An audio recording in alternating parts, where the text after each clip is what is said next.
आज की जो प्रेस कॉन्फ्रेंस है, दो इम्पॉर्टेंट केसेस का खुलासा हुआ है। उसी की ब्रीफिंग के लिए आप लोगों को हम लोगों ने आमंत्रित किया है।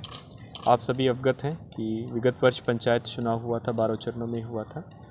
पंचायत चुनाव के बाद जानीपुर थाना क्षेत्र में रामपुर फरीदपुर पंचायत के जो नवनिर्वाचित मुखिया थे नीरज कुमार, उनकी हत्या हो गई थी 14 दिसंबर को। हत्या होने के पश्चात जानीपुर में कांड दर्ज करवाया गया था और अज्ञात लोगों के ऊपर केस दर्ज हुआ था। ये एक बहुत ही चुनौतीपूर्वक केस था और बहुत ही सेंसेशनल केस था, क्योंकि इस पर एक जनप्रतिनिधि की हत्या हुई थी और वो पहले भी वहाँ पे मुखिया रह चुके हैं रामपुर फरीदपुर पंचायत के।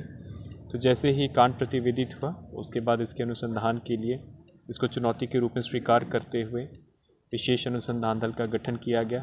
नगर पुलिस अधीक्षक पश्चिमी के नेतृत्व में अनुमंडल पुलिस पदाधिकारी फुलवारी शरीफ, थानाध्यक्ष जानीपुर, थानाध्यक्ष नौबतपुर एवं थानाध्यक्ष दीघा तथा हमारी जो एसआईयू की टीम है और डायल 100 की टीम, इसके माध्यम से इसका अनुसंधान प्रारंभ किया गया। इस कांड में शुरू में कोई भी क्लू नहीं था। उसके बाद हम लोगों की जो तकनीकी अनुसंधान किया एसआईयू ने डायल 100 ने, तो सीसीटीवी फुटेज का हम लोगों ने जितना भी उस रास्ते में और घटनास्थल के आसपास सीसीटीवी था, उसका व्यापक विश्लेषण किया गया। विश्लेषण के क्रम में पता चला कि 3 शूटर्स आए हैं एक बाइक पे, और जो नीरज मुखिया थे जो कि एक दुकान पे बैठे हुए थे, वहाँ पर हत्या करके फिर वो भागे हैं। तो उनके भागने के रूट में, आने के रूट में जितने भी सीसीटीवी थे उनका विश्लेषण किया गया, उनकी फ़ोटोग्राफ्स को डेवलप किया गया, तो फ़ोटोग्राफ्स की पहचान कराई गई। इसी क्रम में कुछ संदिग्धों को ज़ीरो डाउन किया गया कि ये संदिग्ध हो सकते हैं। जब कुछ संदिग्धों को ज़ीरो डाउन किया गया तो उसके बाद लोगों ने उनको अनुश्रवण पे लिया, उनका मॉनिटरिंग स्टार्ट किया। 1 महीने तक लगातार हम लोगों का जो एक विशेष दल था उनको मॉनिटर कर रहा था, उनको फॉलो कर रहा था। इसी क्रम में पता चला कि वो जानीपुर थाना क्षेत्र में दोबारा आ रहे हैं और इसी क्रम में उनकी गिरफ्तारी की गई है। इसमें 3 लोगों को पहले गिरफ्तार किया गया। एक राजकुमार नाम का है, नौबतपुर थाना का रहने वाले हैं। विक्की कुमार जो कि दीघा थाना क्षेत्र का रामजी चक बाटा का रहने वाला है, और एक ओमकार कुमार जो कि नौबतपुर थाना क्षेत्र का रहने वाला है। तीनों की गिरफ्तारी के साथ ही उन लोगों का पूछताछ किया गया, तो उन लोगों ने पूरा अपना कन्फेशन किया। जो नीरज मुखिया, उनकी जो हत्या हुई थी, सुधीर जी भी उनका नाम है, रामपुर फरीदपुर पंचायत का, तो पता चला कि इसका पूरा जो षड्यंत्र था ब्योड़ जेल से रचा गया था।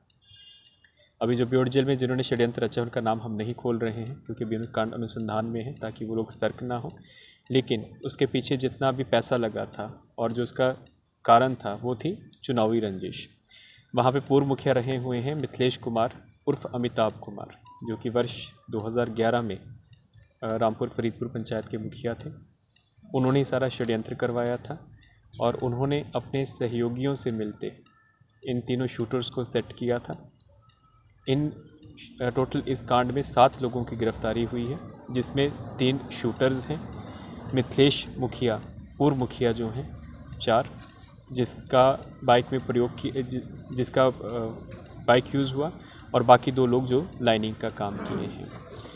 उनका नाम है मिथिलेश कुमार षड्यंत्रकर्ता पूर्व मुखिया, कन्हैया जो कि राजकुमार क्लोज एसोसिएट है, पहलेजा सोनपुर का रहने वाला है और वो अभी छपड़ा जेल में ही है। तो वहीं से ही ये देरा क्षेत्र से हथियार भी लाता था और यहाँ पे सप्लाई करता था लोगों को। मुख्यतः हथियार सप्लायर और दारू का काम करता था, दोनों काम करता था। ये नौबतपुर में कौन है मेन इसमें कौन है कंट्रीब्यूटर? नौबतपुर में भी जिसका नाम आया है हम बताएंगे नहीं, ये भी हाँ, जो संजय वर्मा है, जो वो तो उनकी हत्या हुई थी।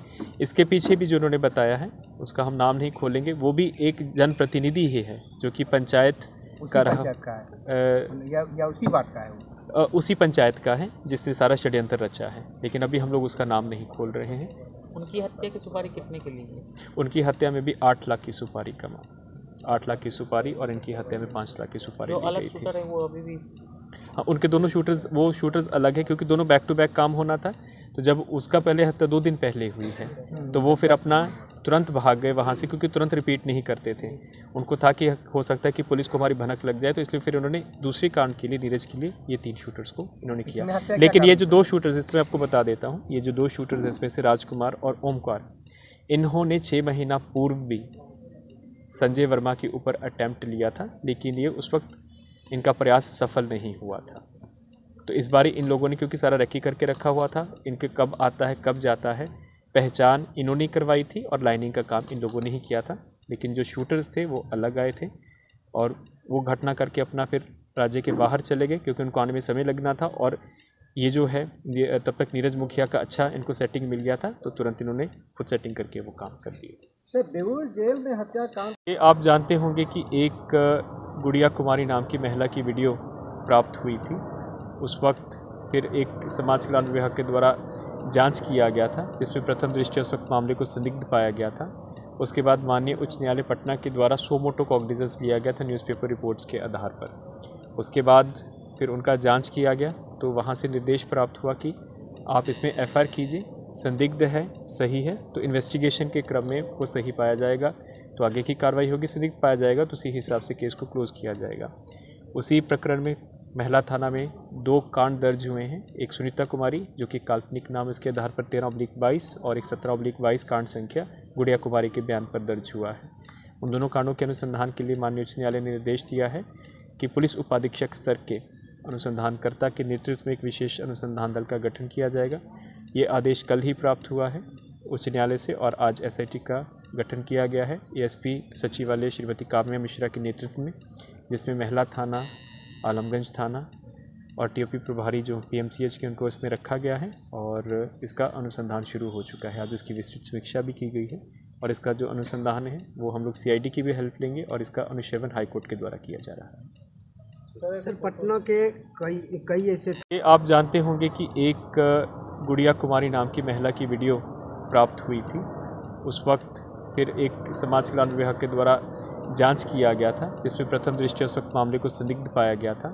उसके बाद माननीय उच्च न्यायालय पटना के द्वारा सो मोटो कॉग्निजेंस लिया गया था न्यूज़पेपर रिपोर्ट्स के आधार पर। उसके बाद फिर उनका जांच किया गया, तो वहाँ से निर्देश प्राप्त हुआ कि आप इसमें एफआईआर कीजिए, संदिग्ध है सही है तो इन्वेस्टिगेशन के क्रम में वो सही पाया जाएगा तो आगे की कार्रवाई होगी, संदिग्ध पाया जाएगा तो उसी हिसाब से केस को क्लोज़ किया जाएगा।